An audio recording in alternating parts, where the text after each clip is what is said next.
জয় শ্রীরাম। আনন্দামৃত বর্ষকরাম আশ্রিত বৎসল জয় জয় রাম। কৃত্তিবাস বিরচিত সপ্তকাণ্ড রামায়ণের আদিকাণ্ড থেকে আজকের পাঠ গঙ্গার জন্ম বিবরণ ও সগরের মর্তলোকে গঙ্গা আনয়নে গমন এবং ভগীরথের জন্ম। একদিন গোলকে বসিয়া নারায়ণ, চতুর্দিকে আর যত দেব ঋষিগণ, সভা মাঝে ত্রিলোচন, গান পঞ্চমুখে, দেব ঋষি স্বর্গবাসী পুলকিত দেখে। সিংহা বলে শ্রীরাম, ডম্বুরে বলে হরি, পঞ্চমুখে স্তুতি গান দেব ত্রিপুরারি।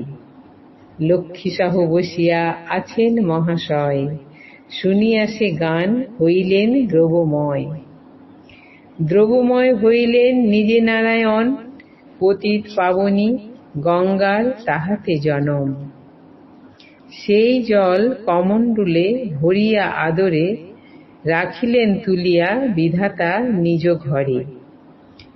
সেই গঙ্গা যদি পারো আনিতে ভূপতি, তবেই সগর বংশ পাইবে সদ্গতি।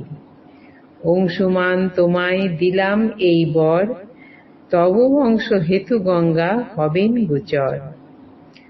অংশুমান ঘোড়া নিয়ে অযোধ্যাতে যায়, বিবরণ বলে আসি সগরের পায়। কপিলের স্থানে পাইলাম অশ্বধনে, তাঁর কোপাগ্নিতে ভস্ম হইল সর্বজনে। শুনিয়া সগর রাজা শোকাকুল মন, পুত্র শোকে নিরবধি করেন ক্রন্দন। ৬০,০০০ পুত্রে শাপ দিলেন বিষায়, অল্পকালে মরিল না হইল চিরায়। অশুচি হইল যজ্ঞ না হইল সায়, কেমনে পাবেন মুক্তি ভাবেন উপায়। স্বর্গেতে আছেন গঙ্গা করি কি প্রকার, গঙ্গা বিনে নাহি হবে বংশের উদ্ধার। অংশুমানে রাজ্য রাজা করি সমর্পণ, গঙ্গাতে অংশুমানে রাজ্য রাজা করি সমর্পণ, গঙ্গাকে আনিতে নিজে করিল গমন। গঙ্গা না পাইয়া রাজা নিত্যবারে শোক, মরিয়া সগর রাজা গেল ব্রহ্মলোক। অংশুমান রাজ্য করে অযোধ্যা নগরে, তাঁর পুত্র হইল দিলীপ নাম ধরে।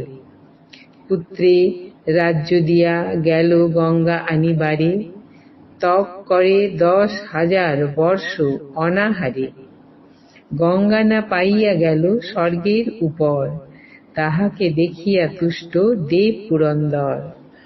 অপুত্রক রাজা দুঃখ ভাবেন অন্তরে, ২ নারী থুয়ে গেল অযোধ্যা নগরে। চলিল দিলীপ রাজা গঙ্গা আনিবারে, কঠোর তপস্যা করে থাকি অনাহারে। কভু জলাহার করে কভু অনাহার, অযুত বৎসর সেবা করিল ব্রহ্মার।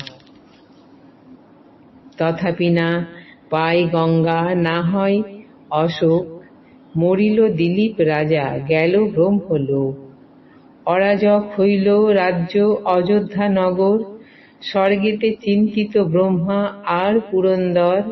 শুনিয়াছে জন বিবেক বিষ্ণু সূর্য কুলে, কেমনে বাড়িবে বংশ নির্মূল হইলে।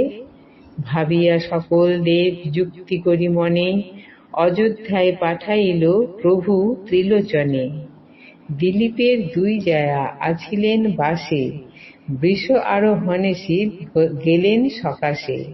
কহিলেন দোহাকার প্রতি ত্রিপুরারি, মম পরে পুত্রবতী হবে এক নারী। ২ নারী শুনি কহে শিবের বচন, আমরা বিধবা কিসে হইবে নন্দন। আমরা বিধবা কিসে হইবে নন্দন। শঙ্কর বলেন ২ জনে কররতি, মম পরে একের হইবে সুসন্ততি। এই বর দিয়া তবে গেল ত্রিপুরারি, স্নান করি গেল দুই দিলীপের নারী। সম্প্রীতিতে আছিলেন সে দুই যুবতী, কতদিনে একজন হইল ঋতুমতী। দোহেতে জানিল যদি দোহার সন্দর্ভ, দোহে কেলি করিতে একের হইল গর্ভ। 10 মাস হইল গর্ভ প্রসব সময়, মাংসপিণ্ড মাত্র পুত্র হইল উদয়।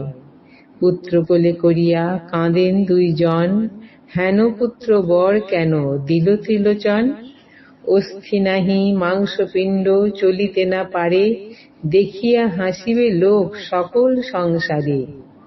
হাতে করি নিল তাহা চুপড়ি ভিতরে, সরজুর তীরে গেল ফেলিবার তরে। হেনকালে দেখেন বশিষ্ঠ তপোধন, ধ্যানেতে জানিল তার সকল লক্ষণ।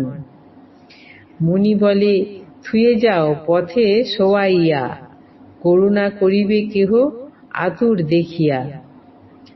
পুত্রের পথে শোয়াইয়া দোহে গেল বাসে, স্নান করিবারে অষ্টাবক্র মুনি আসে। 8 ঠাঁই বাঁকা মুনি গমনে কাতর, বালক তেমনি করে পথের উপর।